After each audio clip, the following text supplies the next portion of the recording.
Bonjour chez vous, je suis très heureuse de vous retrouver aujourd'hui pour cette dernière émission de la semaine. Notre thème du jour est « Dieu veut guérir votre enfant aujourd'hui ». Et c'est Annabelle qui va nous apporter la pensée du jour et nous terminerons avec la rubrique « C'est mon histoire » dans laquelle Stéphanie est venue nous raconter comment ses enfants ont été délivrés de troubles graves du comportement. Voilà, vous connaissez le programme, je file retrouver les chroniqueurs.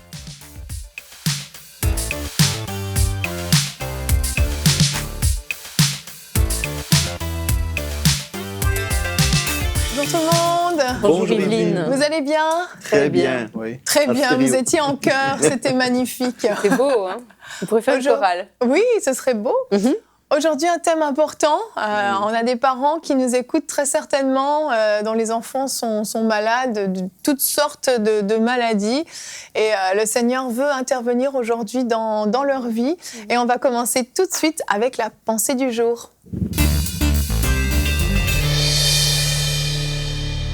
Annabelle, le titre de ta pensée est « Prière pour vos enfants malades et handicapés ». Oui, parce que vous êtes plusieurs parents à nous suivre et votre enfant est malade et c'est une grande souffrance pour vous, pour votre enfant et pour toute votre famille. Et lorsqu'on est parent et qu'on voit notre enfant souffrir, on aimerait tellement pouvoir prendre sa douleur, pouvoir prendre sa maladie, pouvoir même la prendre sur nous pour qu'il arrête de souffrir, pour qu'enfin il puisse à nouveau jouer, à nouveau s'amuser, à nouveau rire.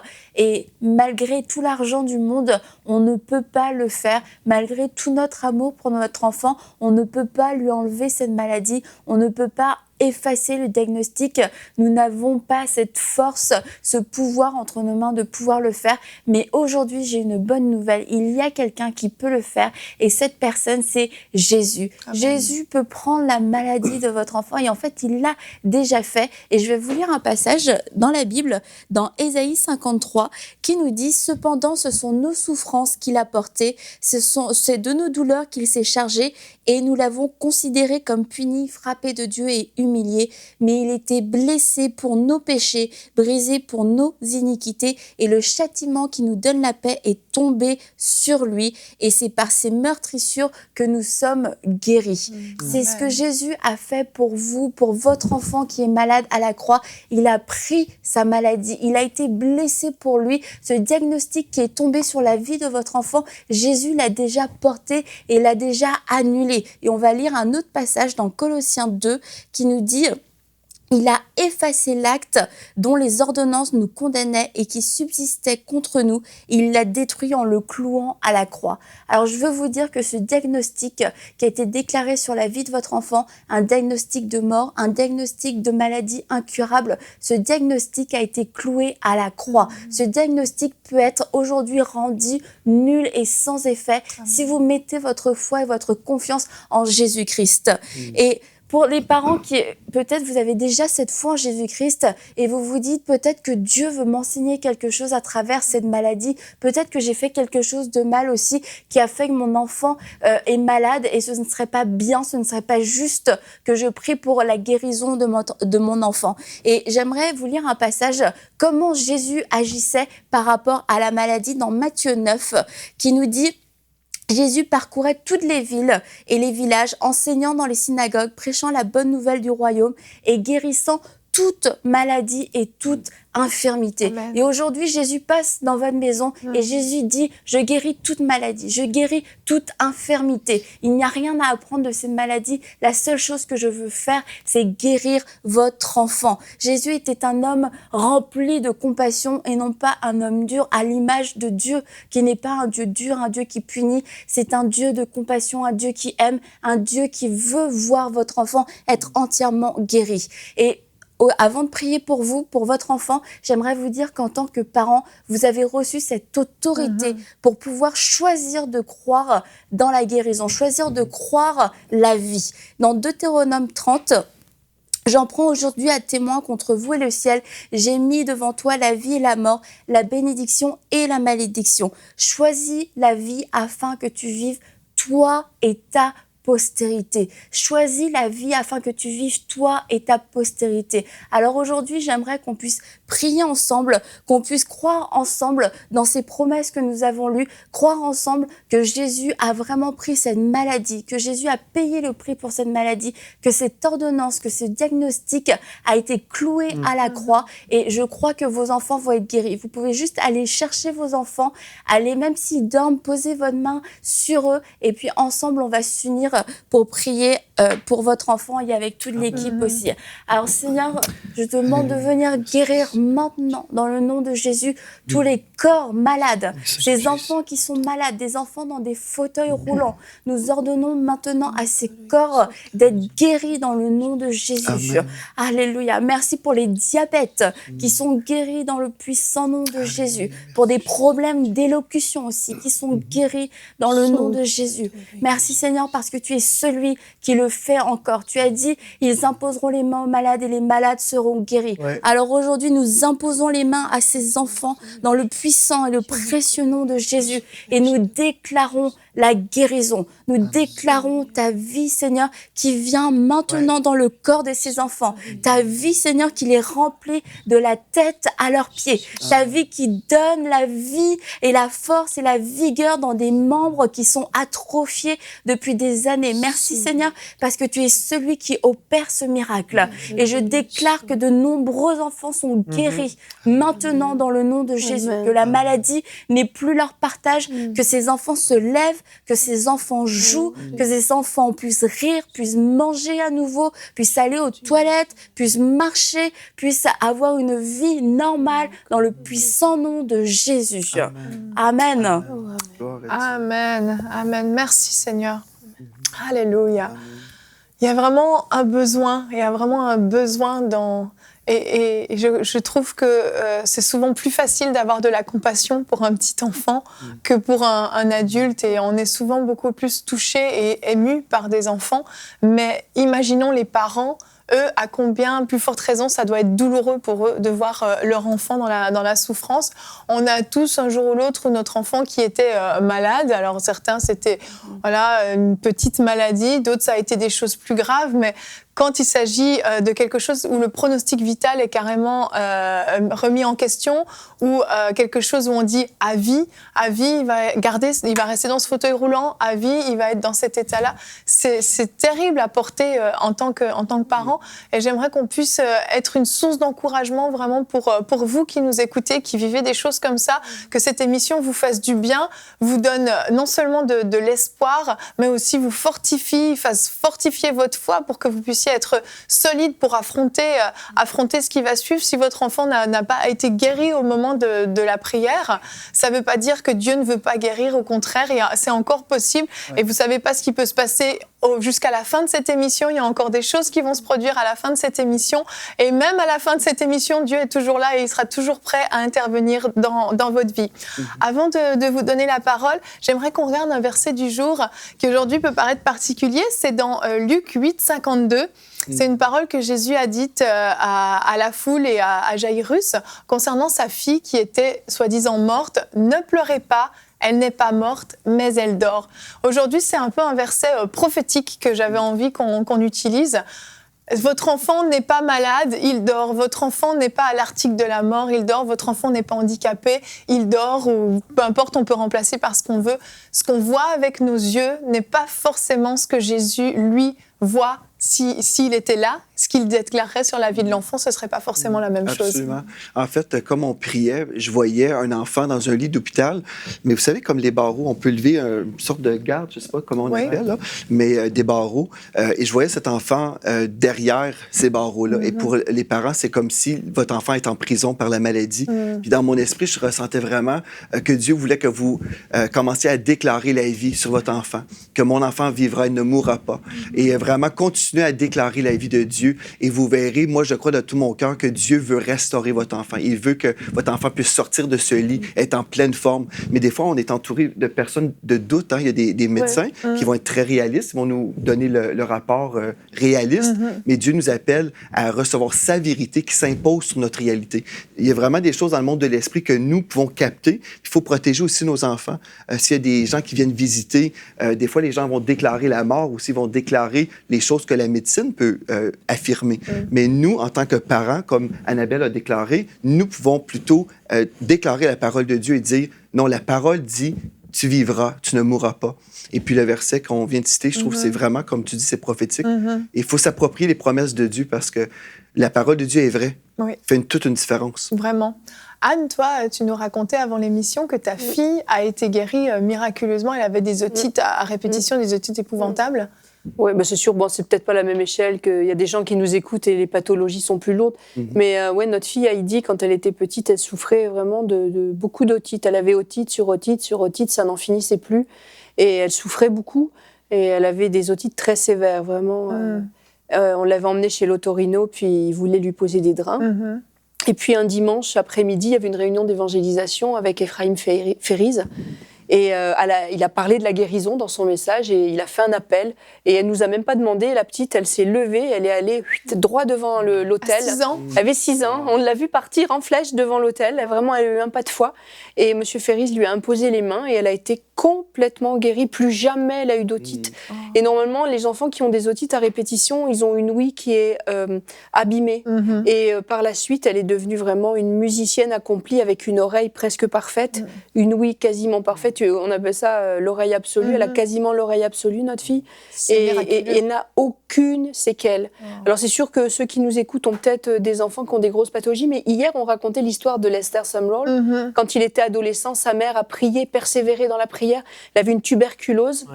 Il était à l'article de la mort et Dieu l'a complètement guéri en une nuit. Et c'est une histoire prouvée. Le médecin avait déjà rédigé le certificat de décès et avec juste l'heure de la mort qui était laissée vide. Donc tout est possible même jusqu'au dernier moment. Il ne faut pas sous-estimer quand une mère ou un père se lève dans la prière. T'en as parlé, Annabelle, de l'autorité en tant que parent. Et ça m'a rappelé l'histoire que Audrey Mac était venue nous raconter dans un C'est mon histoire, la petite Sarah qui avait été guérie des séquelles d'une méningite. Et les parents l'avaient amenée auprès d'Audrey Mac pour qu'elle puisse prier pour leur fille, pour qu'elle soit guérie.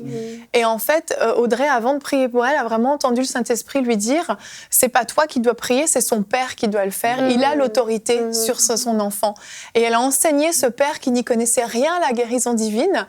Et ensemble, elle l'a guidé dans la prière, le père a imposé les mains, il a commandé à tout désordre au niveau du cerveau de se replacer, etc. La petite fille a été complètement guérie, ça a été prouvé ensuite médicalement, et c'était fou. Et cette autorité de parent n'est pas à négliger. Quand un parent se lève pour son enfant, il a cette autorité sur la vie de son enfant parce qu'il est légalement son représentant légal, en fait, si on veut bien. Donc, il ne faut pas mépriser ça. Il faut persévérer. Dans beaucoup de témoignages de guérison qu'on entend, il faut persévérer. Et ce qui se produit souvent, c'est que les parents persévèrent un temps, puis après se découragent. Et c'est vraiment la pire des choses à faire, ne pas se décourager, persévérer. Quand on parlait de Lester Sumrall, il a quand même été malade pendant presque 18 mois avant d'être guéri. 18 mois de tuberculose grave. Et la mère, les partenaires de prière de la mère ont persévéré. Donc oui, il arrive que la guérison soit instantanée, et il arrive aussi qu'on parvienne à la guérison après des temps de prière, parce qu'il y a un combat spirituel. C'est pas parce qu'il faut persuader Dieu, parce que Dieu connaît le besoin et il est déjà acquis à notre cause. Mais il y a un combat spirituel qui prend place et parfois ça prend du temps. Il ne faut pas se décourager. Non, des fois aussi, on a besoin de recevoir une révélation concernant la situation, comme dans mon cas, avec ma fille Floramé, pendant au moins 1 an, on faisait des traitements contre des verrues plantaires. Et puis, c'était vraiment humiliant pour elle. Vraiment, elle était comme dans la honte par rapport à tout ça. Puis elle en avait beaucoup. C'était pas juste une. Effrayant. C'était comme terrible. Son pied était complètement recouvert. Et puis, un jour, j'étais dans ma voiture, puis je disais, mais Seigneur, j'ai tout fait, j'ai prié. Tu sais, on a vraiment exercé notre foi. Pourquoi? Après 1 an de traitement, en plus, on l'avait emmené chez le médecin, et puis vraiment, on avait tout fait. Et là, comme j'étais dans ma voiture, le Saint-Esprit me dit, tu te rappelles quand tu as dit telle phrase? J'ai dit oui. Il dit, annule ces paroles. J'ai dit, ah bon? OK, j'annule ces paroles au nom de Jésus. Et puis, j'ai déclaré à Floramé que j'ai annulé ces paroles. Tu vas te réveiller. J'ai déclaré, tu vas être guéri. Le lendemain matin, Floramé se réveille et puis les verrues plantaires étaient complètement desséchées. Wow. Elle avait une peau neuve. Elle avait juste enlevé les verrues, là, puis elle avait un pied totalement guéri. Alléluia. Mais du jour au lendemain. Mais on a travaillé pendant 1 an en priant. Mais il y avait quelque chose dans le monde de l'esprit où moi, en tant que père, j'avais ouvert une porte spirituelle puis je ne réalisais pas. Là. Il fallait le discernement, en fait. Oui, mais j'ai demandé à Dieu, mais pourquoi, Seigneur? Dieu a parlé. Exactement, heureusement, oui. Ouais, et vraiment, je voudrais encourager les parents à, si jamais ils ont de l'amertume par rapport à la maladie de leur enfant, de vraiment travailler à chasser cette amertume. Parce que l'amertume est un frein majeur à la guérison de votre enfant. Je vous encourage à vous placer devant Dieu et à vous repentir de l'amertume que vous avez eue toutes ces années à cause de la maladie. C'est sûr, hein, ça peut générer de l'amertume. Il faut vraiment comprendre à quel point c'est la volonté de Dieu de guérir les enfants. Il aime tellement les enfants, il a dit « Laissez les petits-enfants venir à moi ». Il y a beaucoup de personnes, je crois, qui n'ont pas saisi ça encore, ils n'ont pas capté ça à tel point, c'est une réalité, tellement qu'il aime tous les hommes et les petits-enfants aussi. Et ça me rappelle l'histoire dans Jean, quand Jésus est rentré dans cette ville, il a vu la veuve qui pleurait, qu'elle avait perdu son mari, évidemment, et puis là, son enfant était mort. Puis Jésus a vu, puis ça dit qu'il a été ému de compassion, puis il est allé toucher le cercueil, et le petit enfant a ressuscité. Oui. Puis nous, des fois, ça peut être tellement décourageant parce que c'est une lutte qui est longue. Mais Jésus, même si à nos yeux, c'est trop long, c'est rendu dépassé, c'est trop tard, il n'est jamais trop tard. Puis c'est vraiment ça, la réalité. Et pendant qu'on priait, j'ai vu comme un dos avec une prothèse tout autour. Et je ne sais pas si c'est l'enfant de qui nous regarde, mais aujourd'hui, que ce dos soit rétabli au nom de Jésus. Amen. On déclare la vie, que la guérison coule dans son dos, au nom de Jésus à cet enfant. Amen, amen. Gloire à Dieu. On pourrait raconter encore d'autres anecdotes, mais on a un formidable témoignage que j'ai eu le privilège d'entendre avec Stéphanie, notre invitée qui était là mardi pour la rubrique famille, dont les 2 fils ont été vraiment délivrés de troubles très graves du comportement. C'était à un stade terrible. Et je vous laisse regarder dans la rubrique « C'est mon histoire ».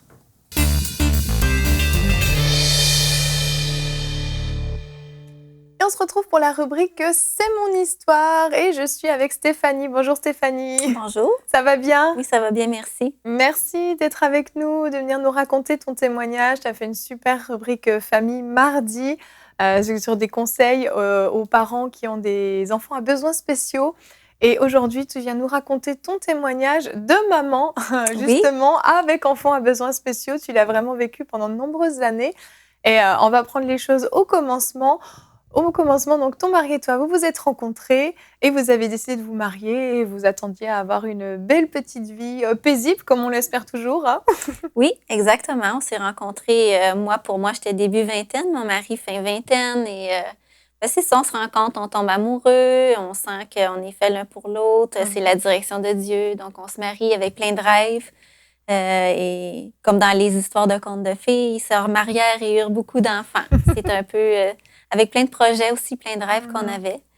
Donc, on se marie, puis pour le meilleur. Exactement. Toujours. C'est ce qu'on veut toujours. C'est ce qu'on veut. Tu dis beaucoup d'enfants, justement. Tu es tombée enceinte, tu as eu ton premier enfant. Et l'accouchement a subi quelques complications. Il y a eu des difficultés. Oui, en fait, lors de mon premier accouchement, de mon premier enfant, tout de suite à la naissance, mon fils ne respirait pas. Donc, il a dû être réanimé tout de suite en sortant de mon ventre. Très éprouvant. Oui. Pour tout le monde. Oui, pour tout le monde. Donc, ça a été une entrée dans le monde assez brutale. Et par la suite, on a vu rapidement aussi le caractère un peu de ce garçon-là où c'était un bébé quand même agité, qui dormait bien, mais entre ses sommeils ou entre les boires, quand c'était le temps de boire, beaucoup de crises. Puis assez même que les infirmières, je me rappelle, la pouponnière... tellement impressionné de le voir en colère comme ça. Il venait rouge, puis il n'y avait rien à faire quand il devenait comme ça. Il fallait le prendre, lui taper dans le dos comme ça. Mais les infirmières trouvaient ça drôle parce que c'était il voyait ça rarement. C'est ça, c'était pas C'était assez habituel, impressionnant. en fait. Exact. Mais tu t'es pas dit qu'il y avait quelque chose de grave, tu t'es juste dit, bon, bah, mon fils est un petit peu plus intense que les autres. C'est ça. Et en grandissant, les mois passent, Oui. et puis les crises de colère continuent quand même. Le quotidien est quand même des Oui. fois justement un peu intense. Oui. Et quand il a 2 ans, toi, tu tombes enceinte de ton 2e enfant. Oui, C'est ça? exactement. Puis comme tu dis, oui, les crises de colère continuent. Mhm. C'est assez intense aussi de plus en plus. Sauf qu'on se dit, ben bon, un peu comme les gens se disent, c'est l'âge du 2 ans, Oui. le terrible two qu'on appelle. Ben, il y a du caractère, mais c'était quand même beaucoup de caractère. Fait que oui, puis j'attendais mon 2e enfant qui, lui aussi, l'accouchement a quand même été un accouchement particulier. Ça finit avec une césarienne d'urgence. Quand même. Donc, quand même 2 accouchements assez intenses qu'on se remet un peu difficilement, là. Mais bon, on pensait que le pire était derrière nous. mais force est de constater que non, parce qu'il s'en s'est suivi après. Les crises n'ont pas diminué chez mon plus vieux. Oui. Puis, plus les mois passaient avec mon plus jeune, plus on voyait, pas au début. D'abord, c'est un bébé complètement contraire à l'autre. Il était très calme. Pleure pas beaucoup, pleure pour ses besoins, mais sans plus, pas de colère. Plus il vieillissait, plus on remarquait, on n'a pas le contact visuel. Tu sais, il y a un âge où vers 6-7 mois, les bébés nous regardent dans les yeux, essaient d'interagir.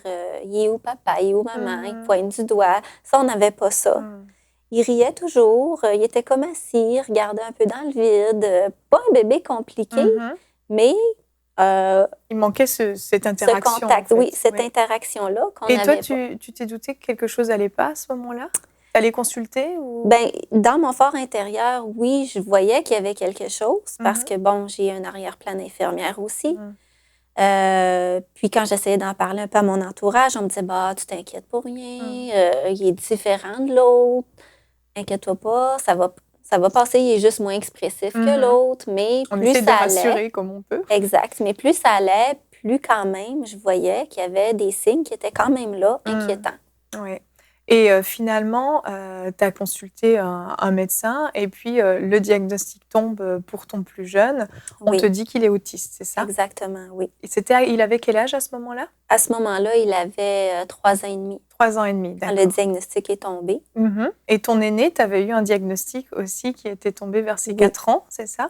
Plus vers 5 ans. OK, plus vers 5 ans. Oui. Donc pratiquement en même temps, en fait. Oui, exactement, un après l'autre. Comme on disait, les crises étaient présentes, on vivait toutes sortes de choses et un jour, le diagnostic tombe. C'était TDAH avec hyperactivité, trouble d'opposition, provocation et Gilles Latourette. Ah oui. C'était quand même un assez gros... Donc, en gros, pour les gens qui connaissent peut-être pas toutes ces appellations, en gros, c'était beaucoup de difficultés de concentration. Exact. Et à se maîtriser aussi au niveau de ses émotions, justement, exact. très, très intenses. Oui. Et Gilles Latourette, c'est des insultes qui sortent, c'est ça? C'est qu'il contrôlait pas forcément ce qu'il disait? En fait, oui, c'est ça. Il y a des choses qui sortaient de sa bouche qu'il ne contrôlait pas. Mais ce qui était caractéristique chez lui, c'était vraiment les crises de colère qui sont présentes dans Gilles Latourette. D'accord. Okay. C'était pas les tics qui étaient dominants, mais c'était vraiment tout le côté agressif qu'il peut y avoir avec ce diagnostic-là. Est-ce qu'il était violent parfois avec vous? Oui. Oui, c'était... d'abord, il y avait les crises, les coups, des objets tirés par la tête. Ça, on vivait ça quand même assez souvent. C'est intense quand même. Oui. Des paroles quand même assez intenses aussi. Comme parents, on se disait, mais... on ne comprend pas où il pouvait prendre ces paroles-là. On a toujours fait attention à ce qu'il regardait, à ce qu'il écoutait. C'était pas une façon moi et mon mari, on se parlait dans la maison. Fait qu'on se demandait, mais où il prend une telle violence dans ses propos? Où il prend cette intensité-là que nous, on n'a pas. Ça nous inquiétait. Ben oui, il y a de quoi. Oui. Et vous étiez chrétien à ce moment-là, ton mari et toi, engagés dans votre église locale, mais vous n'étiez pas enseignés. Et dans votre façon de penser, votre doctrine, en fait, on vous avait enseigné que le diable ne pouvait pas toucher à la vie des chrétiens. Exact. Donc, pour vous, ce que vous viviez, c'était forcément Dieu qui vous l'envoyait pour vous enseigner, c'est ça? Oui, exactement. Notre compréhension à ce moment-là, c'est que, c'est Dieu permet ces maladies-là dans la vie de nos enfants pour les enseigner et nous enseigner. Et toute la partie guérison, délivrance, tout ce qui touche au don du Saint-Esprit, ben c'était réservé à Jésus dans le temps qu'il était avec les disciples sur la terre. D'accord. Ça ne nous concernait pas vraiment aujourd'hui. C'était terminé. Donc, Exact. vous n'étiez pas du tout équipé en fait pour lutter contre ça. Et les années passent, ton fils, donc le plus jeune, lui, ne parle pas. Il n'y a aucune communication à part avec des petits... Des dessins. C'était le seul moyen d'entrer en communication avec lui. Comment se passait le quotidien avec tes deux enfants qui avaient des besoins très spéciaux et complètement différents l'un de l'autre? Comment tu arrivais à gérer tout ça? Très difficilement. Je dirais que je survivais. Oui. Je survivais. J'avais l'impression de sortir tout juste ma tête de l'eau. Là, on voit l'image à l'écran présentement. Je n'étais que l'ombre de moi-même. J'étais constamment épuisée, constamment... je me sentais... Il y a un sentiment de culpabilité qui est venu à un moment donné parce que j'arrivais pas justement à tout gérer. J'arrivais pas à tout comprendre. Et je me culpabilisais. Puis je me disais, ben est-ce que c'est parce que je suis une mauvaise mère? Est-ce que c'est parce que j'aurais peut-être... Même la pensée est venue, j'aurais peut-être pas dû avoir des enfants. Ça a été jusque-là. C'est terrible. Oui. Fait que je me culpabilisais énormément. Et c'était un chaos. On parle de notre quotidien. C'était un chaos constant. C'était des crises à gérer, de l'agressivité.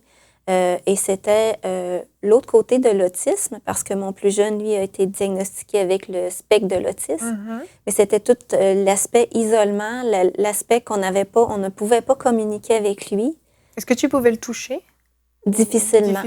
Le prendre dans tes bras, lui faire des câlins, c'était pas possible. Difficile. Très difficile. Si on partait d'un endroit à un autre, il pouvait faire une crise à ce moment-là parce qu'on avait changé soit la routine, on avait changé soit d'endroit, on n'y avait pas dit. Juste de passer dans notre maison à la maison à grand-maman, il y en avait pour 2 heures à se stabiliser. Donc, tout était compliqué. La simple chose devenait compliquée. Il en vient forcément, j'imagine, un isolement, parce que tu ne peux plus fonctionner. Toi, de toute façon, j'imagine que tu n'avais pas pu reprendre le travail après tout ça. Non, ça a été... non. Ce n'était pas une option. Non. Ils sont allés à l'école quand même, finalement. J'imagine que c'était très compliqué à gérer l'école. Les professeurs, je suppose aussi qu'ils devaient vous mettre une certaine pression sur les épaules quand même. Oui, quand même. Pour, écoutez, madame, ça prendrait de la médication, ça prendrait ici... il y avait des plans d'intervention. À l'école, se passait quand même généralement bien, les journées. Il y avait de l'agitation, mais je dirais que le gros se passait beaucoup à la maison. D'où le sentiment aussi de culpabilité qui venait. Parce que là, on se disait, ben, s'il ne fait pas à l'école, mais ici, c'est comme c'était une explosion qui arrivait surtout mon plus vieux, dès qu'il mettait le pied dans la maison. C'était assez flagrant, oui. Ah oui, donc c'est sûr, la culpabilité devait être gigantesque. Oui. Et puis, vous êtes allé à un moment à des rencontres pour rencontrer d'autres parents qui vivaient des choses similaires à vous, mais finalement, ça a été pas forcément concluant pour vous, c'est ça? Non, en fait, c'est ça, on cherche de l'aide quand on est rendu là, on cherche un peu ce qu'on peut aller chercher. C'était une rencontre plus par rapport à mon grand garçon. C'était une association qui supposait aider les parents, super bien intentionnés, des bons parents que j'ai rencontrés, mais des gens désemparés. Puis on faisait comme un tour de table où chaque parent expliquait le quotidien de leur enfant. Puis dans la salle, il y avait des parents qui avaient des enfants plus âgés que le nôtre. Et plus les témoignages avançaient, plus on voyait d'abord que des parents désemparés, qui avaient peur de leur enfant, des enfants violents ou obligés de faire venir la police à la maison. Donc, nous, on était là, on se regardait et on se disait, mais OK, c'est ça qui nous attend. Puis je me rappelle être sortie de cette rencontre-là ce soir-là.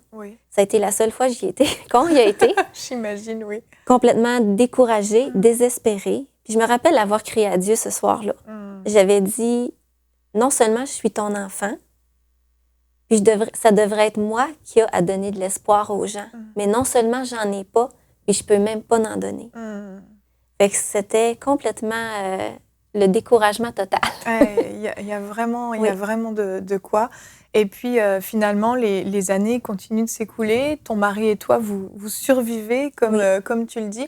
Et un jour, tu cries à Dieu parce que t'en peux plus vraiment et tu lui écris une lettre, c'est ça? Oui, c'était ma façon à moi de pouvoir exprimer, quand j'avais vraiment un trop-plein, de pouvoir exprimer à Dieu ce que je vivais, de mettre mes idées claires. Puis ça me faisait du bien. Donc, j'avais écrit une lettre à Dieu dans ma compréhension à ce moment-là que lui permettait ces choses-là. Oui. Mais j'avais toujours cette conviction-là que je vivais pas ça pour rien. Puis je m'accrochais à Dieu.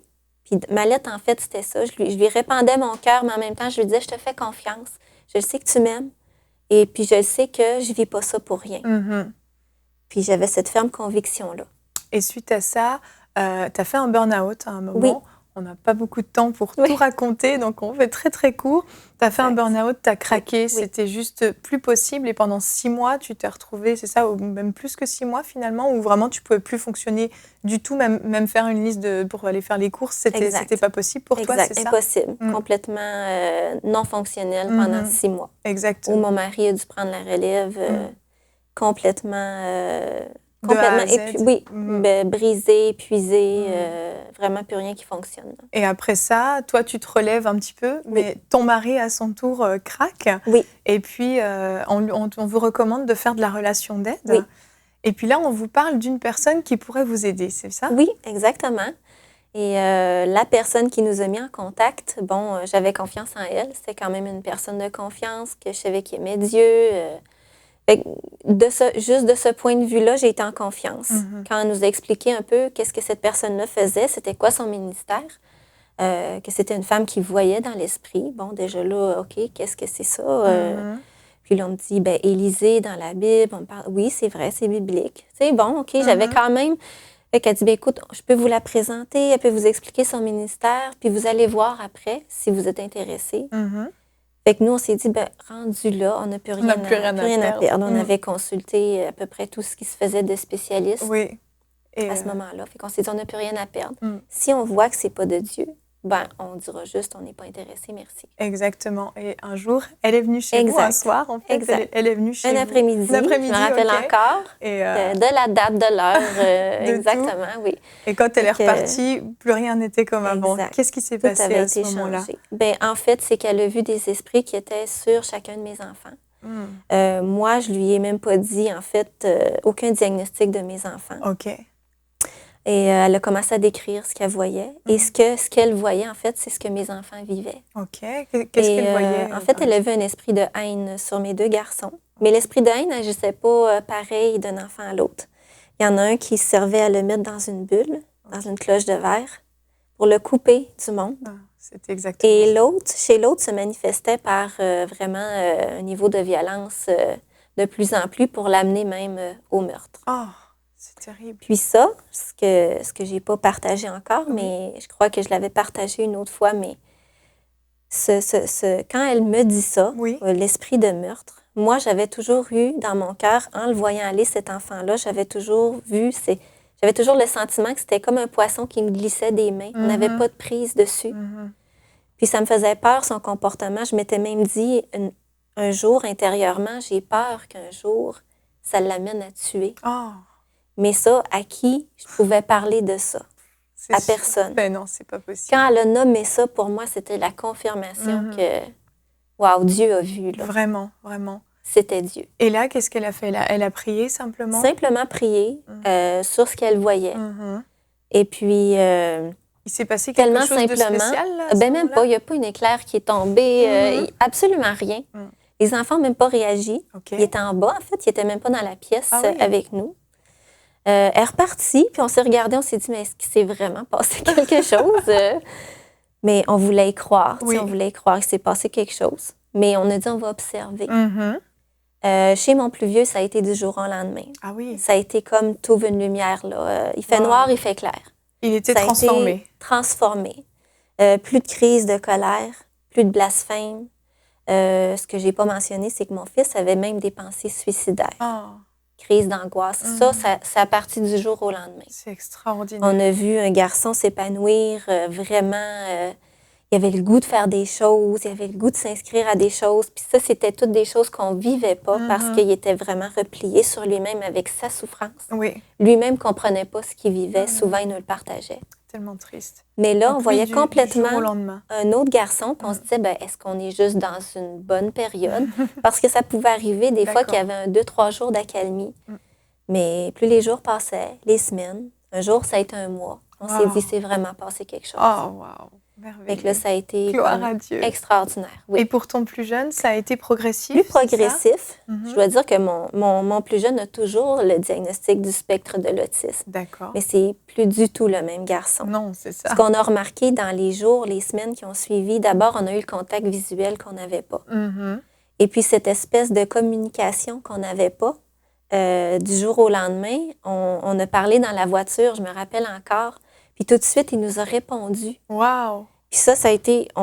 On s'est regardé tout Il le monde. avait jamais parlé de toute sa vie ou des sons, des mots? Des sons, c'était du jargon qu'il disait ou des mots un peu incompréhensibles qu'on arrivait à décoder. Mhm. Mais dès qu'on lui posait une question, il nous regardait, puis il regardait autour. C'est comme si... Mais de quoi il me parle? Oui. Mais là, on a lancé une question, puis il a répondu. Là, ça a comme été juste... Ça a été la fête. Dans l'auto, ça a été la fête. Ça devait tellement être merveilleux. Puis ça a été... Après ça, on l'a vu se développer. Son vocabulaire s'est mis à avoir du vocabulaire, parler clairement, communiquer. C'était fini les dessins, c'était fini les pictogrammes. Vraiment, tout un autre garçon. C'est extraordinaire, vraiment. Oui. Ce que Dieu a fait, c'est fou. Et là, on n'a pas le temps de tout raconter, mais plus tard, Dieu t'a montré que le jour où tu avais écrit cette lettre, il t'a dit qu'il t'avait entendu. Quand tu avais fait ce cri du cœur, il t'avait entendu. Et à partir de ce moment-là, en fait, il avait mis des choses en place. Et j'aimerais qu'on garde un petit peu de temps parce que ton témoignage est merveilleux. Et j'aimerais tellement dire d'autres choses, mais bon, c'est pas grave.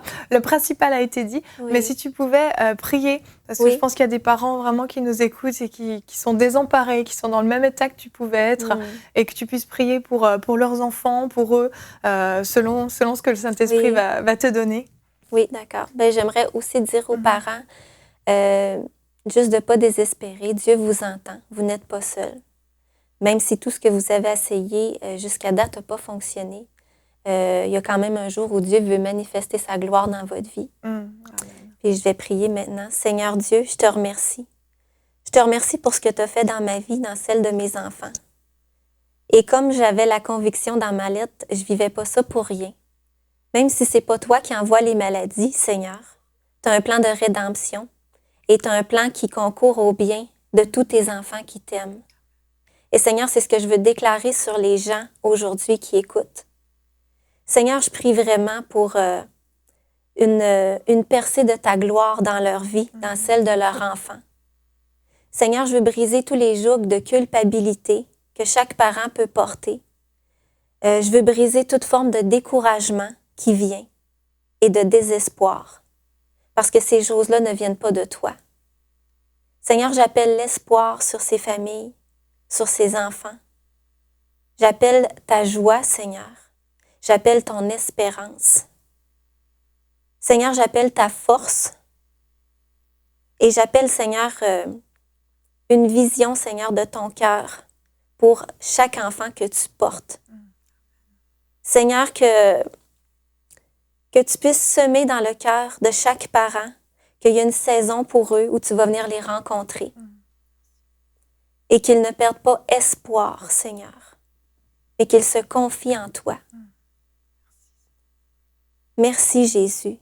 Merci pour les plans de bonheur et de paix que tu as pour les enfants. Merci parce que pour toi, il n'y a pas une situation qui reste stérile. Il n'y a pas une situation qui reste sans espoir. Tu es le Dieu de l'espoir. Tu es le Dieu de la vie. Et Seigneur, j'appelle ta vie à se manifester, comme tu le fais dans la mienne, et je crois qu'elle prophétise dans la vie de chaque personne qui regarde aujourd'hui. Elle prophétise ta vie, ton espoir et ta gloire. Et c'est en ton nom, Jésus, que j'ai prié. Amen. Amen. Gloire à Dieu. Vraiment, merci infiniment, Stéphanie, d'être venue. Ça fait plaisir. Un témoignage extraordinaire, et ce que Dieu a fait dans la vie de Stéphanie et dans la vie de ses enfants particulièrement, il peut le faire vraiment dans la vôtre. J'espère que vous avez vraiment été encouragés par ce qu'elle a partagé. Vraiment, vous pouvez le vivre vous aussi.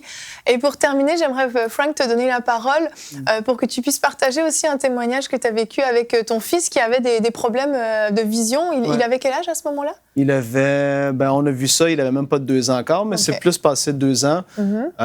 Ils nous ont dit, il va devoir avoir des lunettes parce que c'était dans le département de l'ophtalmologie à l'hôpital Sainte-Justine à Montréal. C'était des spécialistes vraiment qui sont poussés, si on veut. Puis il avait dit, non, on voit dans ses yeux comment c'est tout fait. Moi, j'ai pas les mots, mais il avait dit, il faut des lunettes parce que de loin, il va vraiment pas bien voir. Oui, mais des lunettes, c'est super épaisses. Des lunettes épaisses. Il y avait des lunettes assez épaisses. Puis... donc, ma femme et moi, on avait dit non, là, c'est assez, ça finit là. Et puis là, tu rentres dans le combat de la foi que tu as dit tout à l'heure, Anne, et c'est pas toujours facile. Et puis, comme qu'on a dit, on sait, des fois, il y a des cas qui sont plus lourds que d'autres, mais juste de voir ton enfant être obligé, mettons, de porter des lunettes, c'est pas le fun pour nous. On se dit, mais non, Jésus a payé le prix et c'est tout. Et puis, on s'est mis dans la foi. Et puis, les mois ont passé, on est retourné pour un suivi et elle avait fait tous ses examens encore à nouveau. Puis là, elle avait dit, mais il n'y a pas besoin du tout de lunettes. Elle dit, tout son œil à l'intérieur, tout est beau. Elle dit, je comprends pas, les chiffres sont plus du tout les mêmes. Elle dit, il n'y a pas besoin de lunettes, cet enfant-là. Et c'était complètement... Wow. Fait que les lunettes, c'était fini comme une fois pour toutes. Mais il y a ce combat-là de la foi. Puis même aujourd'hui, je suis allé il n'y a pas si longtemps, juste un suivi. Puis elle avait dit, ses yeux, c'est 20-20. Il voit super bien de loin. Puis, mais c'est ça, il faut vraiment persévérer et pas lâcher le morceau. Et vraiment croire jusqu'au bout, c'est super important. Gloire à Dieu. Il y a eu une décision de refuser le diagnostic. Et c'est quelque chose que vous pouvez faire vous aussi à la maison. Merci beaucoup de nous avoir suivis. Et vraiment que Dieu vous bénisse. Passez un excellent week-end. On se retrouve la semaine prochaine pour d'autres émissions de Bonjour chez vous.